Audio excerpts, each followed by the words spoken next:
आदिम तीर्थंकर प्रभु आदिनाथ मुनिनाथ, आदि व्याधि अघमढ़ मिटे तुम पद में मम मात। चरण शरण है आपके तारण तरण जिहाज, भवदधि तट तट ले चलो करुणा कर जिन राज। बोलिए 52 गजा के बड़े बाबा आदिम तीर्थंकर आदिनाथ भगवान की।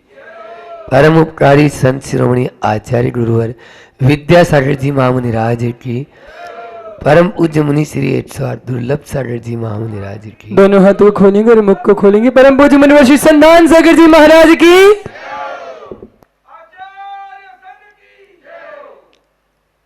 कल हमने आप लोगों के सामने शाम को बात रखी थी कि भगवान महावीर स्वामी को वैशाख में 11 को केवल ज्ञान की प्राप्ति हो गई थी, और केवल ज्ञान की प्राप्ति होने के बाद में भी पूरा वैशाख और आषाढ़ निकल गया, लेकिन उनको वाणी, उनकी दिव्य ध्वनि श्रोताओं को सुनने को नहीं मिली। क्यों? क्योंकि उस वाणी को सुन तो सब लेते हैं, समझते भी हैं, लेकिन कुछ लोग समझाने में लग जाते हैं, स्वीकार तो करते ही नहीं है, सुधार लाते ही नहीं है। बंधु, आज इन्हीं बिंदुओं पर आप अपन बात करें। उससे पहले आज ही है वीर शासन जयंती। आज का दिन क्या है? वीर शासन जयंती। आज एक नए युग की शुरुआत हुई, पता है? मतलब आज हम कहें कि नव वर्ष या हैप्पी न्यू ईयर बोलते हो ना आप लोग, तो वास्तव में जो शाश्वत नव वर्ष की शुरुआत है वो आज ही के दिन हुई है। शाश्वत। काल के दो भाग हैं, अवसर्पणी और उत्सर्पणी। इनके फिर 6 खंड होते हैं। ये 20 कोड़ा-कोड़ी सागर के दो हैं। संक्षेप में बता देता हूं, नहीं तो फिर ऊपर से जाने लगेगा। 20 कोड़ा-कोड़ी सागर के ये दोनों हैं। 10 कोड़ा-कोड़ी सागर की उत्सर्पणी होती है, और 10 कोड़ा-कोड़ी सागर की अभी जो चल रही है वो है अवसर्पणी। अभी कौन सा काल है? अवसर्पणी काल। उसमें एक जो ये है चक्र, उसमें जैसे घड़ी में 12 सुइयां होती है ना, तो ऐसे ही 6 अलग कर दो और 6 अलग कर दो। जब 12 से लेके और नीचे 6 तक आते हैं तो ये अवसर्पणी हो गया। 1 2 3 4 सुई नीचे की ओर आता है कांटा, और 6 से जब 12 पर जाता है तो अब वो कांटा ऊपर की ओर चढ़ रहा है, तो ये उत्सर्पणी हो गया। तो मैं बोल रहा था कि 2 काल कौन कौन से बताए आयुषी? अवसर्पणी और उत्सर्पणी।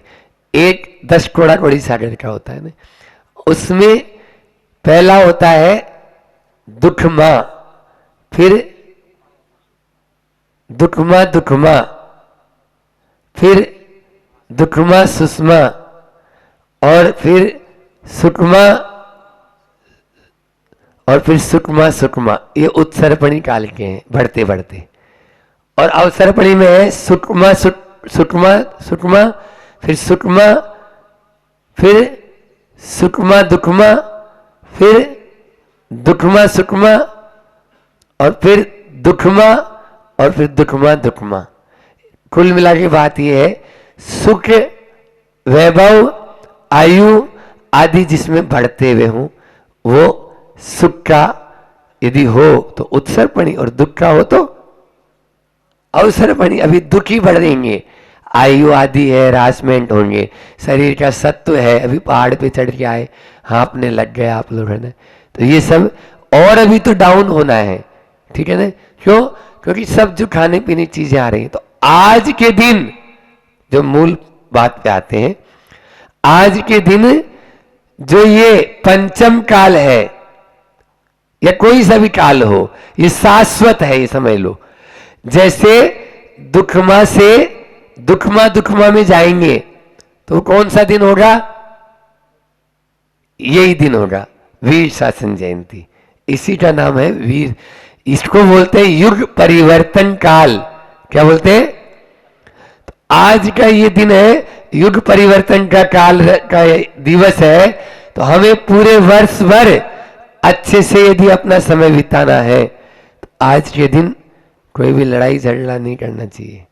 आज के दिन कोई भी उल्टी सीधी बातें नहीं करना चाहिए। बोलते हैं ना, जन्मदिन के दिन बोलते हो आप लोग, तो ऐसे ही आज पूरे युग का जब जन्मदिन है तो फिर उस पर तो और अच्छे से हमें शकुन, जिसको बोलते हैं, बढ़िया से बढ़िया शकुन करना चाहिए। आप लोग बहुत पुण्यशाली है कि अभी पहाड़ पर पूरी वंदना चूलगिरी की करके आ गए। तो इस प्रकार से यह है आज वीर शासन जयंती। तो कल गौतम स्वामी, इंद्रभूति गौतम, वायुभूति गौतम, वायुभूति और अग्निभूति तीनों दीक्षित हो गए थे, लेकिन भगवान का मन आज खुला था और आज प्रथम उपदेश हुआ था। इसी उपदेश के कारण वीर शासन, यह जो आज का दिन है ना, भगवान महावीर स्वामी की दिव्य देशना आज के दिन करी, इसलिए वीर शासन जयंती के नाम से वह कहलाता है। तो मैं बोल रहा था कि वीर शासन जयंती 66 दिन तक वह क्यों नहीं बोले थे, तो 4 शब्द पर अपन गौर करेंगे आज। कि सबसे पहला है सुनना, क्या बोला? दूसरा है समझना, तीसरा है समझाना और चौथा है स्वीकार करना। ये 4 बोले हमने, सुनना, समझना, समझाना और स्वीकार करना। तो पहला है सुनना। सुनना हमारे लिए बहुत सरल है, बहुत सरल है, लेकिन उसको सुनकर समझाना, समझना कठिन है, और फिर और ज्यादा समझाना। अब समझाना के 2 अर्थ हैं यहाँ पे। समझाना का एक अर्थ ये होता है कि जो बात आज तक हम नहीं समझ पाए वो दुनिया को समझा दी जाती है।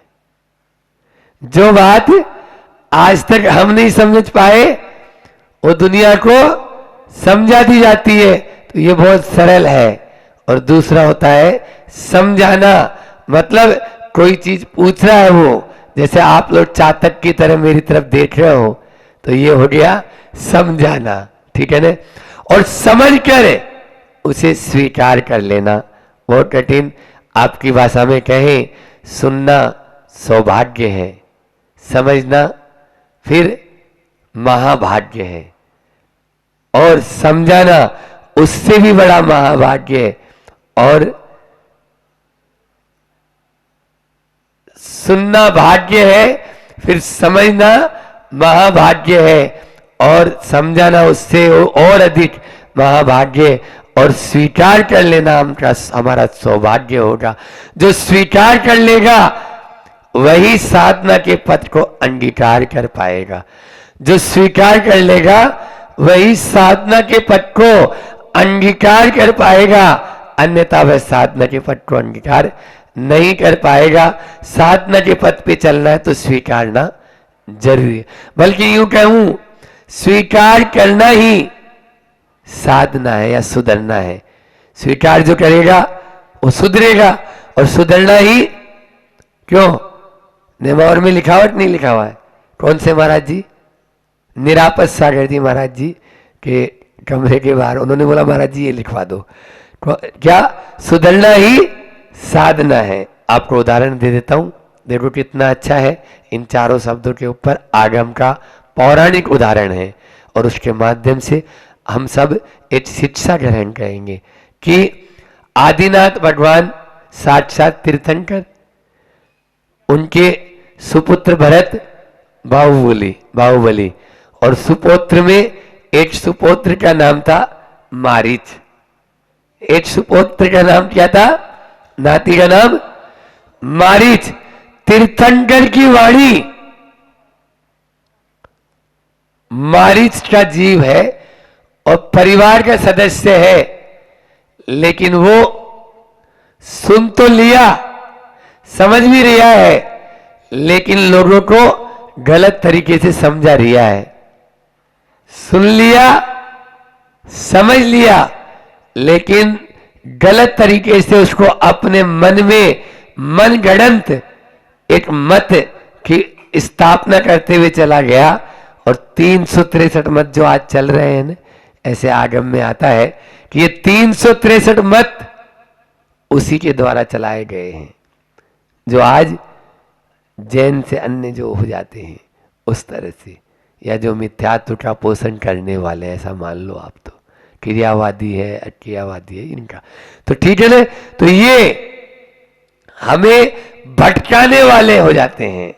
लेकिन जब वही जीव एक शेर की पर्याय में आया, भटकते भटकते, महावीर स्वामी के 10 भव पूर्व की बात है, 10 भव से पहले की बात है कि क्योंकि भगवान महावीर स्वामी का जीव वही बना मारीच जी, ये समझ लो आप।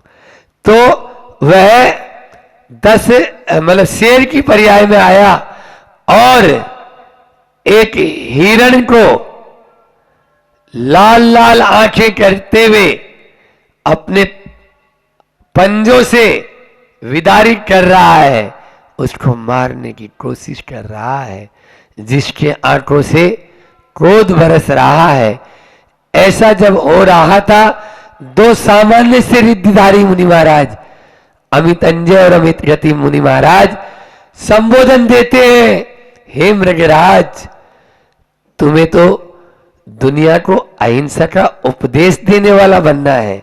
आज वीर शासन जयंती है, आज ही के दिन उपदेश दिया उन्होंने, तुम्हें तो दुनिया को अहिंसा का उपदेश देने वाला बनना है, फिर तुम इस निरीह प्राणी को मारकर क्यों अपने को पाप के बोझ से लाद रहे हो? जिन आंखों से क्रोध के अंगारे बरस रहे थे, अब पश्चाताप की अश्रुधारा बहने लग गई, और जो हाथ उस हिरण को विदारित करने में लगे थे, अब वो दोनों हाथ प्रार्थना की मुद्रा में जुड़ गए। दोनों हाथों से वह उन मुनिराज को वंदन करता है और पश्चाताप करता है, प्रभुवर मैं गलती कर रहा था, अब ऐसी गलती नहीं करूंगा। ये सम्यक दर्शन की तुरंत प्राप्ति, सम्यक दृष्टि हो जाता है, और उसके बाद में अनुव्रतों को ग्रहण करके अपने को स्वर्ग का अधिकारी बना लेता है, और फिर वही जीव आगे चलकर भगवान महावीर स्वामी का जीव बनता है। निश्चित रूप से यह तभी संभव होता है जब हम, क्या हुआ बोलो, सुना था, समझा था, लेकिन गलत तरीके से समझाने में लग गया, तब वह नरक निगोद का पात्र बन गया, मनुष्य होके। और जब वही जीव त्रियंच पर्याय में जाने के बाद में भी सुन लिया, समझ लिया और समझ में आ गया, तो अब उसने स्वीकार कर लिया तो बस मैं गलत कर रहा था। बंधुओं, अपनी गलती को स्वीकार कर लेना ही सबसे बड़ा सुधरना है, और सुधरना ही मैं बार बार बोल रहा हूं साधना है। हम अपने आप को सुधार लाएं, अब सुधार लाएंगे तभी आगे बढ़ पाएंगे, अन्यथा हम आगे नहीं बढ़ पाएंगे। अनादिकाल से या इस भाव में भी देखें तो उम्र दराज हो चुके हैं, लेकिन केवल सुन ही रहे हैं, परिवर्तन नहीं ला रहे हैं। कई बार ऐसा भी होता है, आचार्य श्री जी के मुख से कई बार सुना कि भैया दूसरी क्लास में कितनी बार पढ़ोगे? वो है ना मुन्ना भाई MBBS, हाँ, 5वीं में 5 बार फेल। तो 5वीं में 5 बार फेल, कितनी बार फेल होना है? अगली क्लास में बैठना है या नहीं बैठना? क्यों? तो बैठना है तो एक एक कदम आगे बढ़ाओ, है ना? ये हरिवंश राय बच्चन कहते हैं कि कुछ लिख कर सो, कुछ पढ़कर सो, कुछ लिख कर सो, कुछ पढ़कर सो। जिस जगह जागा सवेरा, एक कदम आगे बढ़कर सो, एक कदम आगे बढ़कर सो। बहुत अच्छी पंक्तियां ये।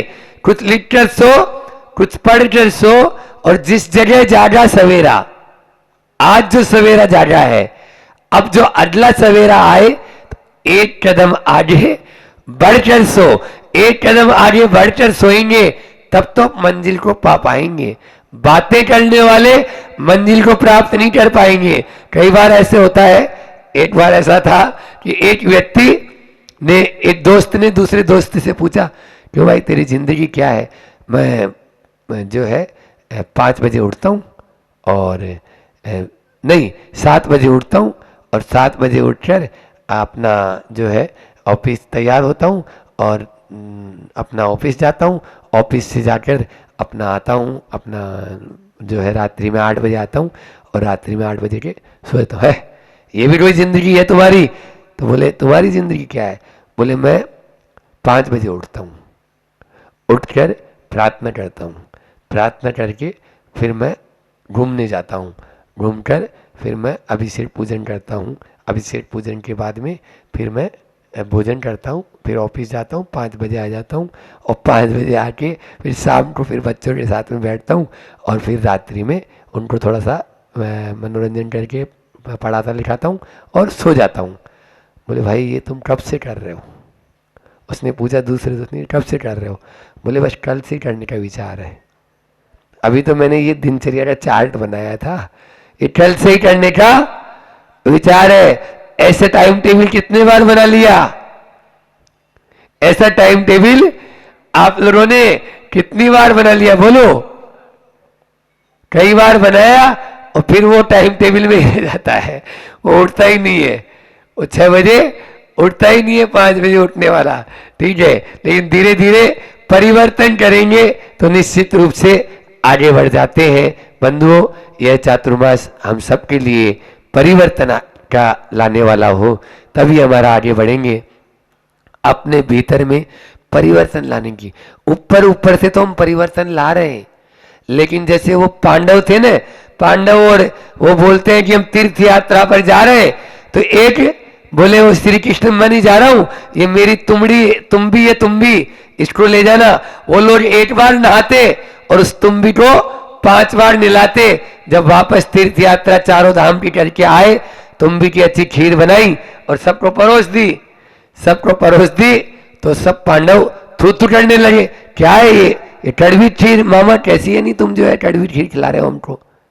तो पता है वो क्या बोलते हैं, भैया ही थे वो तो आपस में, तो बोले सुनो ये वही तुमड़ी है जिसने तुम एक बार नहाए थे और तुमने इसको 5-5 बार नहलाया था। तो 5-5 बार नहलाने से कुछ भी नहीं होना। जब तक भीतर के विचारों को अपन दूर नहीं करेंगे, परिवर्तन नहीं लाएंगे, स्वीकार नहीं करेंगे, तब तक कुछ भी नहीं होने वाला। भगवान महावीर स्वामी के चरणों में अपन इन 4 पंक्तियों के माध्यम से जो उनकी वाणी है, जो अपन को दिव्य देशना मिली है, वो आचार्य श्री जी ने इस पद्यानुवाद में निबद्ध किया है। उस पद्यानुवाद को मैं आपको बताता हूँ, बोलता हूँ।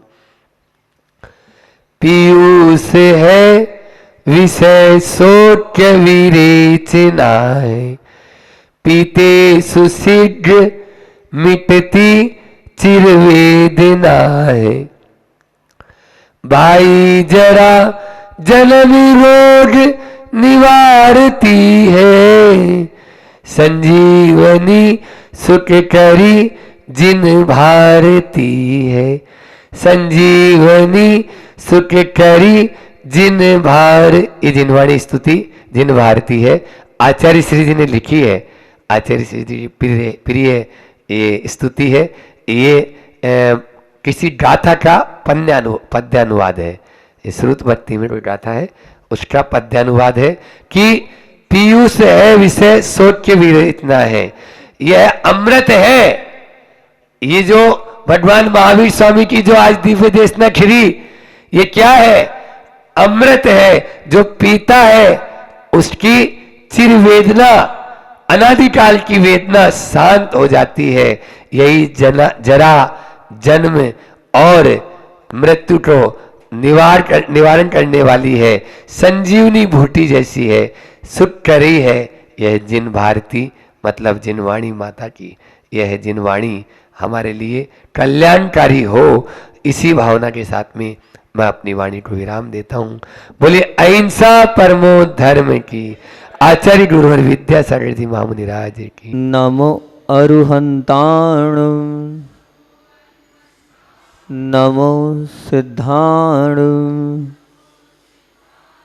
नमो आयरियाण, नमो वज्रायाण, नमो लोय सव साहुड़म। बोलिए देवादिदेव 1008 मूल नायक पाशनाथ भगवान की। परमोपकारी आचार्य भगवंत विद्यासागर जी महामुनि राज की। मुनि दुर्लभ सागर जी महाराज की जय। मुनि श्री संदान सागर जी महाराज की जय। एकजुट हो, एक से नहीं जुड़ो, बेजोड़ बनो। ये प्रवचन श्रृंखला अपनी पारिवारिक प्रवचन श्रृंखला चल रही थी। हमने सोचा जाते जाते वो आखिरी जो उदाहरण हम आपके सामने रखने वाले थे सासू माँ का, पहले वो बता देने, तो आप ये भी ना कहो कि आप अधूरी बात छोड़ के जा रहे हो। रत्नकरण तो छोड़ दिया, जिन सरस्वती भी छोड़ दी, लेकिन इसको हम पूरा कर दे। जो पारिवारिक प्रवचन श्रृंखला चल रही थी उसमें हमारे 5 बिंदु थे। आपको याद हो तो बताओ 5 बिंदु कौन कौन से थे?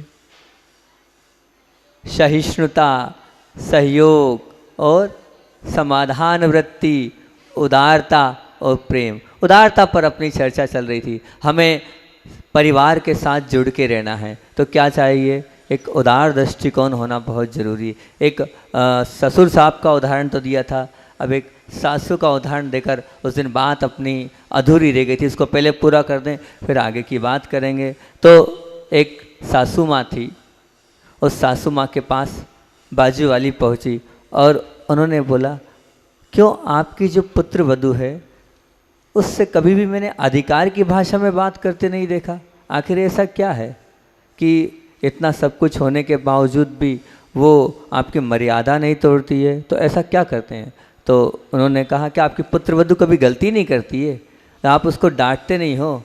तो सास ने कहा, बहुत ही अच्छा है, उसने ये कहा, एक बार मैं भी पुत्रवधू थी, एक बार मैं भी पुत्रवधू थी, मैं भी किसी के घर में बहू बनकर आई थी। कभी अनजाने में, तो कभी गलतफहमी में, तो कभी युवावस्था के जोश में, कभी गर्म खून में।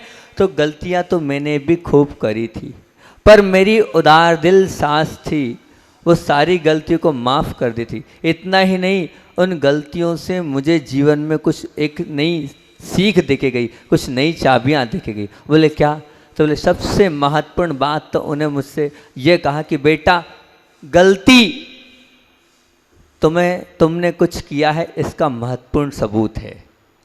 गलती तुमने कुछ किया है इसका महत्वपूर्ण सबूत है। जो कुछ करता है उसी से गलती होती है, इसलिए गलती हो जाए चिंता मत करना।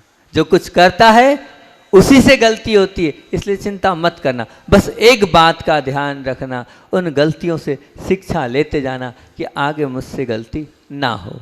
तो बहुत अच्छी बात है, बस वही शिक्षा मैं अपनी बहू को देते जा रही हूँ, वही बात अपनी मैं बहू को बताते जा रहा हूँ। उसकी गलती नहीं होती ऐसा तो कुछ नहीं है, सबसे गलतियाँ होती है, और उन गलतियों को हम इसी प्रकार से हम अपने स्वभाव के माध्यम से एक्सेप्ट करते जाएंगे तो बहुत अच्छी बात है। और दूसरी बात ये है कि एक बात बताना, शादी कर कर मेरी बेटी भी तो पराए घर गई है, क्या मेरी बेटी से गलतियां नहीं होती होगी? तो उसकी सासू भी तो माफ़ करती होगी, इसलिए अगर मेरी बहू से भी कोई गलती होती है तो मैं भी माफ़ करूं, यही मैं मानती हूं। तो ये एक दृष्टिकोण सासू का बहू के प्रति था, तो अपने आप प्रेम वात्सल्य स्नेह बढ़ता चला गया। ध्यान रखना बंधुओं, पानी में गिरता हुआ पत्थर जहाँ वो गिरता है वहीं पर तरंग पैदा करता है। ये सत्य तुम एक पल के लिए मत भूलना, क्योंकि तुम अपने मन में चाहे क्रोध को जन्म दो या क्षमा को, द्वेष को स्थान दो या प्रेम को, तुच्छता को स्थान दो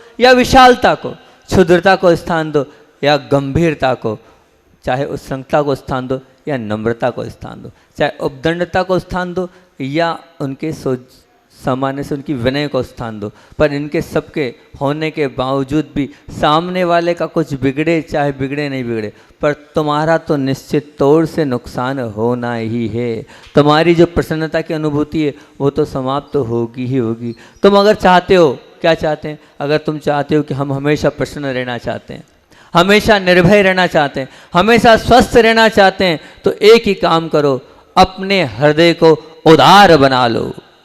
अगर आप अपने हृदय को उदार बना लोगे तो निश्चित मानना कि सब अपने आप अच्छा होता चलेगा। हमारी उदारता कम है, इसलिए हम एक दूसरे के साथ रह नहीं पा रहे हैं, एक दूसरे को एडजस्ट नहीं कर पा रहे, एक दूसरे को स्वीकार नहीं कर रहे। बस एक उदार गुण अगर हमारे अंदर जाएगा तो बहुत अच्छी बात है। वो जो क्रोध की राह अपना कर मिल सकने वाली जीत के ऊपर आप क्या करो, वो क्रोध से जीत तो मिलेगी, लेकिन अगर आपने क्षमा की राह अपना कर आपने संभवित पराजय का अगर सत्कार कर लिया तो मान के चलना आप सबका दिल जीत लोगे। क्रोध से आप जीत तो सकते हो, और क्रोध के बिना ये निश्चित है आपकी पराजय, लेकिन ये पराजय आपको सत्कार दिलाने वाली है, आपको ऊंचा उठाने वाली, आपको ऊंचा बढ़ाने वाली। ये बात ध्यान रखना, निश्चित मान के रखना। आकाश में उड़ने वाली चील का प्रतिनिधित्व मत करो आप तो उस वृक्ष पे बैठी छोटी सी सोई हुई चिड़िया का प्रतिनिधित्व करो। मतलब क्या, मतलब बहुत अच्छी बात बोल रहा हूँ, ध्यान से सुनना, महत्वपूर्ण बात है ये और काम की बात है ये। सबसे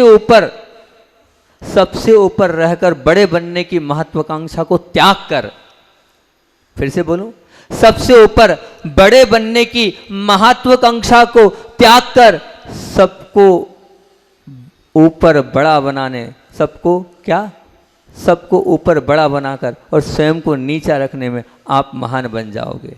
आपको सिर्फ इतना करना, सबको ऊपर रखना है, और सबको ऊपर आप रखोगे तो आप महान बन जाओगे। इतना कर लोगे, आप सबको ऊपर रखोगे, इसकी महत्वाकांक्षा को अपने अंतःकरण में अगर आपने प्रतिष्ठित कर लिया तो ये मान के चलना आप महान बन जाओगे। लेकिन आपको तो क्या करना है, सबसे ऊपर रहना है और सबसे ऊपर बड़े बनने की महत्वाकांक्षा रखना है। उसको त्याग दो, उसको समाप्त कर दो और दूसरों को ऊपर रखकर महान बनने की इस महत्वाकांक्षा को अपने अंतःकरण में प्रतिष्ठित कर लोगे तो बंधुओं बहुत अच्छा हो जाएगा। एक और बात आपको बोलता हूँ, बहुत अच्छी बात है, आप लोगों के बीच की बात है। हम सबको अपना नहीं बना सकते, बहुत अच्छी बात सुनना ध्यान से। हम सबको अपना नहीं बना सकते, परंतु हम सबके तो जरूर बन सकते हैं। क्या बोलना चाह रहा हूँ मैं, हम सबको अपना, महाराज जी क्या करें, लेकिन हम तो सबके बन सकते हैं। भले ही हमें सासू अपना नहीं मानती, लेकिन आप तो सासू को अपना मानो। भले ही हमें अपनी बड़ी भाभी अपना नहीं मानती, लेकिन आप तो अपनी बड़ी भाभी को अपना मानो। भले ही अपना बेटा अपने को नहीं मानता, लेकिन आप तो मानो। जब तक आप नहीं स्वीकार करोगे, आप नहीं मानोगे, तो वो अपना बनना ही नहीं है। तो 100 बात की एक बात, हम सबको अपना नहीं बना सकते, लेकिन हम सबके बन तो जरूर सकते हैं। आप सबके बनो, आपके अंदर ये बात आ जाए कि मैं सबका बनने लग जाऊं, तो निश्चित तौर से एक ना एक दिन आपके अंदर वो सब कुछ आ जाएगा जो आप चाहते हो, सबको अपना बनाना चाहते हो, और निश्चित तौर से आता चला जाएगा। इस सत्य को जीवन में आप चरितार्थ कर लोगे तो बहुत अच्छी बात है। क्योंकि ध्यान रखना, पश्चिम की ही खिड़की से जो नकारात्मक अधिगम है उसको जीवन में स्थान देते रहकर सुख का आप जो सूर्यास्त देख रहे हो, सुख का वो सूर्यास्त है, वो क्या है, पश्चिम दिशा से जो देख रहे हो, वो उसकी बजाय आप क्या करो, आप तो पूर्व की खिड़की से सकारात्मक अधिगम से अपने जीवन को स्थान देकर सुख का सूर्योदय देखो। अगर आपको सुख का सूर्योदय देखना है, उसमें ही जीवन की सार्थकता है, तो वो सकारात्मक सोच करनी पड़ेगी। भले माँ बेटे को नहीं मानती, लेकिन बेटा माँ को माने। भले माँ बेटे को नहीं मानता, लेकिन माँ बेटे को मानेगी। इस सकारात्मकता को आप अगर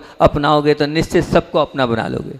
वो आपके हाथ में सबको अपना बनाना, वो आप चाहोगे तो सबको आप अपना बना लो। इस हकीकत के साथ आप अगर अपने जीवन को आगे बढ़ाते चले जाओगे तो मात्र ये मान के चलना, ये छोटा सा संकल्प नहीं है, ये बहुत बड़ा संकल्प है। इससे आप सबको प्रसन्न रहोगे और पूरे परिवार को, पूरे कुटुंब को, सबको प्रसन्न रख सकते हो, सिर्फ सकारात्मक इतनी सोच से कि वो मुझे अपना नहीं मानते लेकिन मुझे उन्हें अपना मानना है।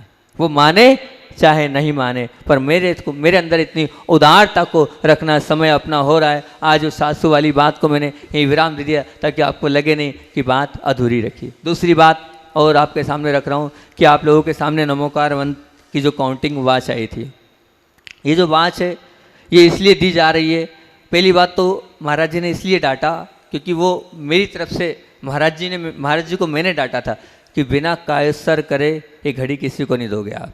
पहले कायस्सर किया जाएगा किस चीज़ का, कि आपको पूरे जीवन काल में 1 करोड़ मंत्रों का अनुष्ठान करना है। 1 करोड़ मतलब क्या, 1 लाख जाप पूरे जीवन में। कैसे, उठते बैठते चलते फिरते आप कर सकते हो, कोई बाधा नहीं है। इसमें हमने इतना ही कहा था कि एक बार नमो रिहंताणम, नमो सिद्धाणम, नमो हरियाणम, नमो उज्जाणम, नमो लोहे सउसाणम, एक बार बोलो, फिर उसके बाद आप चाहे तो बात कर सकते हो, आप और जो काम करना कर सकते हो। तो अभी हम लोग नेमावर में थे, नेमावर में लॉकडाउन लगा था, तो लॉकडाउन जब लगा था तो इस काउंटिंग वॉच के माध्यम से जो बच्चे थे उनने 50-50, 60-60, 70-70 मालाएं करी उस काउंटिंग वॉच के माध्यम से। 100 मालाएं हो गई। जो 5 माला नहीं फिर पाते थे वो 50 माला फिर रहे हैं। कुछ नहीं करना है आपको, यहाँ वहाँ जा रहे हैं, यहाँ से लेके वहाँ तक गए तो आपने बस बटन दबाते जाना, बात कर रहे हैं खड़े खड़े बटन दबाते ना। आप चाहें तो अपनी दुकान, अच्छा इसमें ये भी ध्यान रखना आप गादी पे भी फेर सकते हैं, ऐसा कुछ नहीं है कि गादी पे नहीं फेर सकते, कुछ नहीं, क्योंकि अब पवित्र पवित्र वास्तु स्थित हो दुस्ति, बस मन ही मन में आप उसको फेरें, कहीं कोई बाधा नहीं है। इससे आपका क्या होगा, महाराज जी ने भी बताया, आपका ये स्त्री पर्याय का छेदन हो जाएगा। क्योंकि 1 करोड़ मंत्र, क्योंकि उस ग्रंथ में आया है जिसने 1 करोड़ महामंत्र का जाप किया उसको मुक्ति की प्राप्ति बताइए, मोक्ष लक्ष्मी की प्राप्ति इस 1 करोड़ महामंत्र के अनुष्ठान से होगी। तो आप लोग ये जो जिसको लेना है एक कायस्सर करें और पूरी ज़िंदगी भर का है, ऐसा कुछ नहीं आज करना है, जब चाहे जब जैसा है। 1 लाख तक उसमें एक बार काउंटिंग आती है, आप लिख ले एक बार की, एक बार हो गई, ऐसे काउंटिंग करते चले जाएंगे, 1 करोड़ हो जाएगी। बहुत सारे लोग आधी आधी कर चुके हैं, सोचो आप 50-50 लाख तक पहुंच चुके हैं अभी इतने कम समय में भी। तो आप कर सकते हैं, करना चाहेंगे, आप धारणा बनाएंगे, यहाँ वहाँ की फालतू की। एक सज्जन आए, बोले महाराज जी अब तो ऐसा हो गया है, मेरे मतलब वी कथा में मेरा मन ही लगता है, पहुँचता हूँ सुनता हूँ लेकिन अपने मंत्र की जाप चालू रहती है, टीवी चल रही है मुझे कोई मतलब नहीं, अपनी चल रही है, बात खत्म। बोले चलता रहता है, वो जो अंगूठी नहीं है वो तो हमारे लिए कल्याण की वो सीढ़ी साबित हो रही है। तो ये ऐसी काउंटिंग मशीन है, ये काउंटिंग मशीन आपको लेना है और ये नियम लेना है कि हम 1 करोड़ महामंत्र का अनुष्ठान करेंगे, क्योंकि उस महामंत्र के माध्यम से तो क्या है, उस महामंत्र की महिमा ही अपरंपार है, उससे तो सब बाधाएं कष्ट दूर सब दूर होते हैं। तो फिर ऐसो पंच नमो यारो सव्व पाव पणासनो मंगलानम च सव्यसी, कौन सा मंगल है, प्रथम मंगल है। तो ऐसे मंगलकारी इस महामंत्र का आप लोगों को अनुष्ठान जरूर करना है। और रही पंच कल्याणक की, तो उस दिन मैंने आपके सामने सब बातें रखी दी थी, बहुत अच्छा और बहुत महत्वपूर्ण ये अनुष्ठान आपने किया, सबका सहयोग था ही, और सबके सहयोग के साथ सबके अंतरंग की भावनाएं और श्रद्धा भक्ति थी, जिसके परिणाम स्वरूप इतना सुंदर महामहोत्सव आप लोगों के बीच में और शांति के साथ हुआ। और देव लोगों ने भी पूरा सहयोग किया। उस दिन प्रथम दिन जब घट यात्रा निकली थी तब भी पूरा सहयोग किया। बात है उस दिन भी कहा था, फिर कह रहा हूँ कि आपको जो होमवर्क हमने दिया है वो होमवर्क करना, नेमिनाथ भगवान को ऐसे स्थान पे तो नहीं बिठाना है, अच्छे भव्य आसन पर बिठाना है। आप लोग सब मिलकर वो जो होमवर्क आपको दिया है वो होमवर्क करो, उस अनुष्ठान को अपने को करना है। और अगर आपको आगे हमें बुलाना है तो निश्चित वो होमवर्क कर लो, हम और आ जाएंगे, मना तो है नहीं, मना कर ही नहीं रहे, तो आएंगे, निश्चित आएंगे। अभी तो गुरु की आज्ञा से बंधे हैं, तो जहाँ गुरु जी का आदेश है वहाँ पहुँचना है और वहाँ जाना है। वही हमारा कर्तव्य कि गुरु की आज्ञा से ही इतना बड़ा सब कुछ हुआ, उनने आशीर्वाद दिया था तो इतने कम समय में और इतना अच्छा हो गया। उसका सब श्रेय किसका है, पूज्य गुरुदेव आचार्य भगवंत विद्यासागर जी महामुनिराज का, उन्हीं के आशीर्वाद से और उन्हीं की कृपा से ये सब कुछ हुआ। ऐसे ही उनकी कृपा सदैव बनी रहे, इन्हीं भावना के साथ बोलिए आचार्य भगवंत विद्यासागर जी महामुनिराज की।